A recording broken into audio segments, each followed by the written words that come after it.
बहुत समय पहले की बात है। एक छोटे से गांव करणपुर में गोपाल नाम का गरीब किसान रहता था। गोपाल बेहद ईमानदार, मेहनती और नेक दिल इंसान था। वह सुबह सूरज निकलने से पहले उठकर खेतों में काम करता और देर रात तक मेहनत करता। गोपाल की पत्नी का नाम था लक्ष्मी और उनके दो छोटे बच्चे थे, बेटा रामू और बेटी राधा। गोपाल की आमदनी इतनी कम थी कि घर का गुजारा बड़ी मुश्किल से होता था। बच्चों की पढ़ाई, घर का राशन और खेती के खर्च, सब कुछ मिलाकर अक्सर स्थिति तंग पड़ जाती। गांव में एक धनी और कुख्यात सेठ रहता था, सेठ हेमचंद। हेमचंद गांव वालों से अनाज ऐने पौने दाम पर खरीदता और शहर में ऊंचे दामों पर बेचकर मुनाफा कमाता। गांव वाले मजबूरी में उसके पास ही अपनी फसल बेचते, क्योंकि गांव में और कोई व्यापारी नहीं था। हेमचंद बड़ा चालाक था।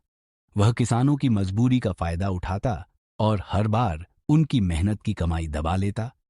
एक दिन सुबह सुबह गोपाल तैयार होकर खेत जाने लगा। लक्ष्मी ने उसे रोका। सुनिए जी, जरा सुनते जाइए।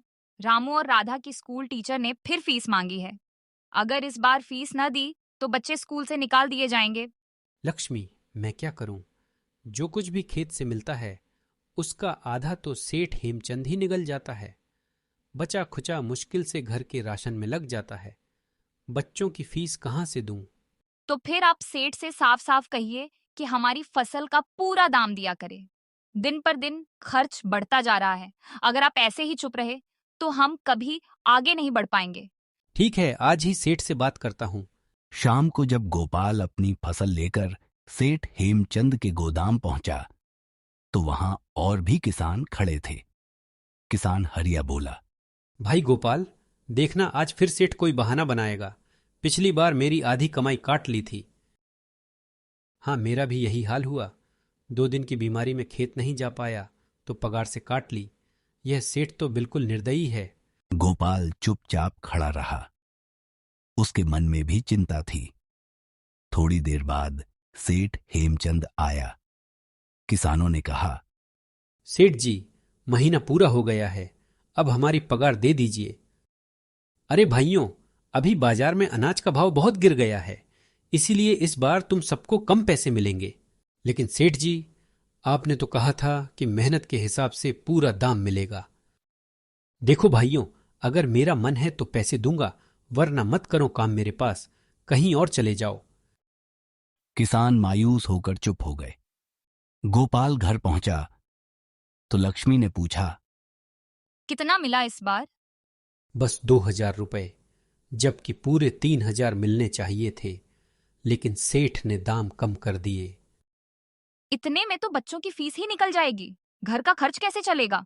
लक्ष्मी, मैं सोच रहा हूं कि खेत के बाद कहीं और भी काम ढूंढ लूं, शायद कुछ ज्यादा आमदनी हो जाए।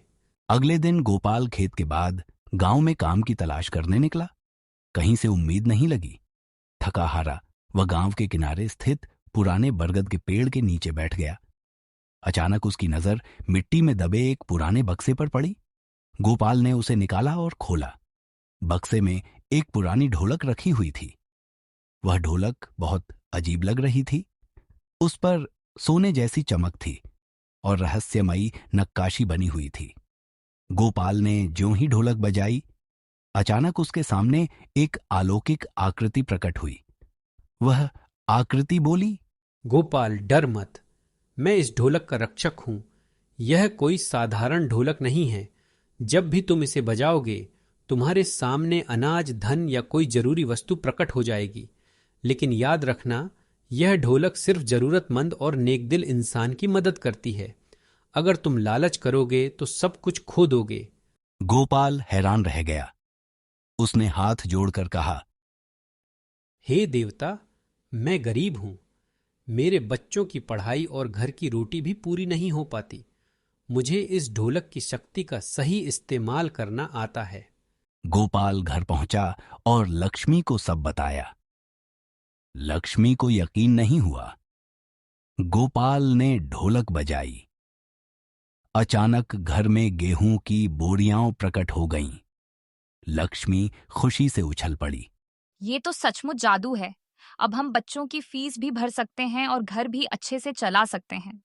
गोपाल ने ढोलक का इस्तेमाल सिर्फ अपनी नहीं बल्कि पूरे गांव की मदद के लिए किया। वह गरीब किसानों को अनाज और पैसे देने लगा। धीरे धीरे गांव में खुशहाली फैलने लगी। सब लोग गोपाल को सम्मान देने लगे।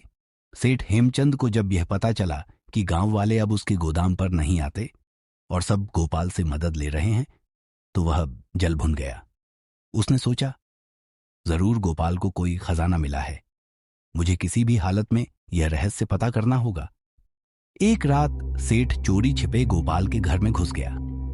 वह ढोलक उठाने ही वाला था कि उसने सोचा, क्यों ना इसे यहीं बजाकर देखूं। ज्यों ही उसने लालच में आकर ढोलक बजाई, ढोलक से आग की लपटें निकलने लगीं और सेठ जोर जोर से चिल्लाने लगा। अचानक उसकी सारी दौलत राख में बदल गई। सुबह जब गांव वाले इकट्ठा हुए तो उन्होंने देखा कि सेठ हेमचंद दर दर की ठोकरें खा रहा है।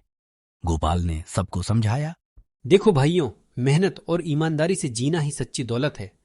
लालच हमेशा इंसान को बर्बाद करता है। गांव वाले तालियां बजाने लगे। अब गोपाल और उसका परिवार खुशहाल जीवन जीने लगा। बच्चों की पढ़ाई पूरी हुई और गांव में कभी भूख या तंगी नहीं रही।